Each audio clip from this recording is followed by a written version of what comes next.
Hey kids, today we're going to be reading The Joker's Wild. High in Arkham Asylum's cell tower, the Joker finished his dinner. I hate to eat the run, but it appears my ride is here, he thought. By the time the guards arrived, the Joker had already boarded his helicopter. I'm really going to miss you all so much, as he cackled as his men helped him on board. Meanwhile, the Batcopter closed in on the scene of the escape. Stop right there, Batman growled. But I don't belong in there, Joker replied. Clowns belong with other clowns, making people laugh. Not crazy clowns like you, Joker. A parting gift for Arkham Asylum guards, Joker added as he fired as an evil jack-in-the-box towards the prison wall. Joker's jack-in-the-box pulled the guard off the prison ledge, with the Batman diving to save the man's life. It appears you're a bit hung up now, Batman, cackled the Joker as his copter escaped. Be sure to catch my next performance, though. I'm sure we'll have them rolling in the aisles. Joker said, Clowns don't belong with other clowns, Bruce told Alfred when he returned to Wayne Manor. What do you think he meant? Alfred asked. I'm afraid I just found the answer, replied Bruce. The big news tonight, that's the sold-out opening of Gotham Circus. People of all ages are arriving in the hopes of seeing wild animals, hot wire acts, and of course, those lovable clowns. Batman entered the circus tent from above, avoiding the policemen guarding the event. Joker is hiding in that crowd of clowns, but I'll spot that green hair anywhere, Batman said to himself.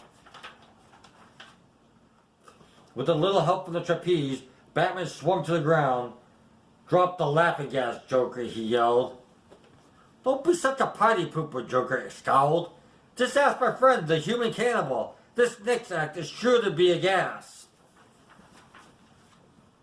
As Batman approached, the Joker raced to the lion's cave. The two giant cats for one giant bat, the Joker cackled as he released the two roaring lions. Now you three play nice while I get back to my cannon. Firing a batarang in one direction and a net from his utility belt in the other, Batman wrapped up the attacking lions. Now it's Joker's turn, Batman growled. Before Joker could fire the laughing gas into the crowd, Batman delivered a flying kick to the villain's gut. Not yet, Joker. I haven't finished my final act. Show's over, Joker, Batman declared. You're going back to where you belong. The police arrived to find Joker knocked out and the laughing gas back in his can. The chief snapped onto a pair of handcuffs onto the Joker. You're under arrest, he said gruffly. Before anyone could get to him, the Batman escaped the same way he had arrived, through the circus tent roof.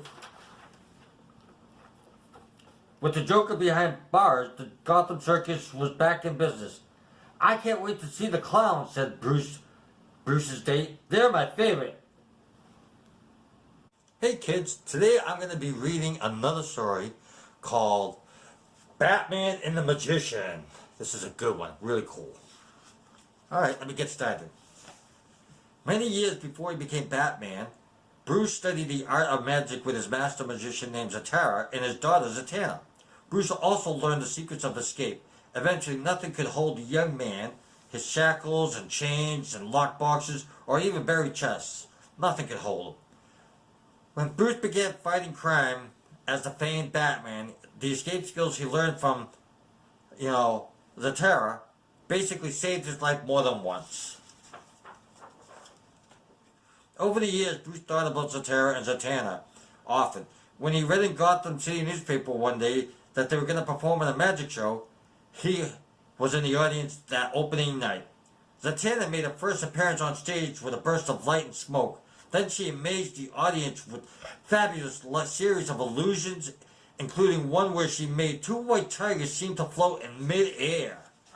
Wow, that's pretty impressive. In the second act, the curtain parted to reveal Zatanna standing next to a gold statue of an Egyptian pharaoh. Zatanna explained to the audience that the statue was real, a valuable antique from the Gotham City Museum. On the other side of the statue was a tall, broad-shouldered man. "This is Dr. Montague Kane," Zatanna said. "He makes his living traveling from one magic show to another, and hoping that he could expose the magician's secret. But I'm not worried. He'll be watching as I make the statue disappear and reappear right in front of your eyes." Zatanna waved her hands. There was a burst of light and fog that filled the stage. When it cleared, the statue was gone. The crowd cheered wildly. "Thank you," Zatanna said, bowing. "Now I'll bring it back." Fog engulfed the stage once again. When the fog cleared, the statue was still gone. "The Pharaoh!" cried Dr. Kane. "Where is it?" "I don't know what went wrong," Zatanna said. "Arrest her!" Kane shouted. I wish I could hear your explanation," he shouted to Zatanna, "but I expect another at a magic show to be out of town." Bruce knew Zatanna was not a thief. She's been set up.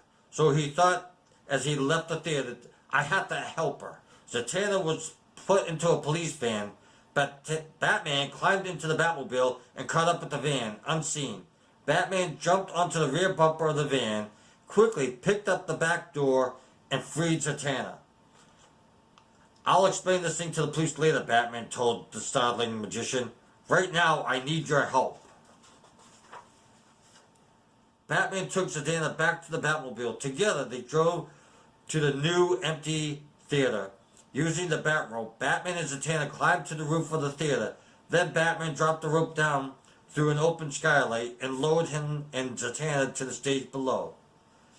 "Batman, I didn't steal the statue," Zatanna said as they looked around the stage. "That disappearing trick is done by projecting a hologram. The statue seems to be gone where it really is still on stage. The audience just can't see it anywhere." Suddenly, Batman noticed some white dust on the stage. It was the powder that Zatanna had used to create the fog. Then they spotted the footprints in the powder. The only person who was that close to the statue was Dr. Kane, Zatanna recalled. Then they decided to visit Dr. Kane. When Batman and Zatanna arrived at the Kane mansion, they found that the front door was unlocked. In a dimly lit library, they saw Dr. Kane sitting in front of a fire. A closer look revealed that it was just a mechanized dummy. Kane wanted somebody to come in and find this dummy, Batman said. Suddenly, a trap door near the dummy opened up. Batman and Zatanna plunged downward, landing in a small basement chamber. Sharp spikes stuck out from the walls. To their horror, the walls began to close in on them. Batman grabbed an acid capsule from his belt and smashed it on a spike. When the acid had eaten away the bottom of the spike, Batman broke it off and went to the base of the wall. There it was a jolt and the wall stopped moving. Using the spikes as a ladder, Batman and Zatanna climbed out to safety. Seconds later, the walls began to slam shut. Back in Kane's house, Batman found a magazine revealing a headline, "Magician's Foe by State-of-the-Art Jet." Kane had a plane to catch, not a show, Zatanna said. "All the pieces fit," Batman said. "When you create a fog on stage, Kane grabbed the statue. Later, he carried it out of the theater. We've got to get to the airport." Batman and Zatanna raced to the airport just in time. But before they could get to confront Kane, his henchmen seized them behind and knocked them unconscious. When Batman and Zatanna came to, they were aboard the plane, shackled together with heavy chains and locks. After the plane took off, Kane's men dragged Batman and Zatanna over to the doors and opened it up. "Let's see you escape now," Kane shouted as he pushed the pair out of the plane. As they were pushed, Batman looped his foot through some netting attached to the door, and then he and Zatanna quickly fell into the net and snapped the taut, leaving them hanging from the speeding plane. That's using your feet. That's very good. I remember that.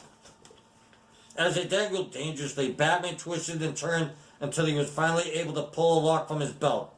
He opened the locks and freed himself from Zatanna.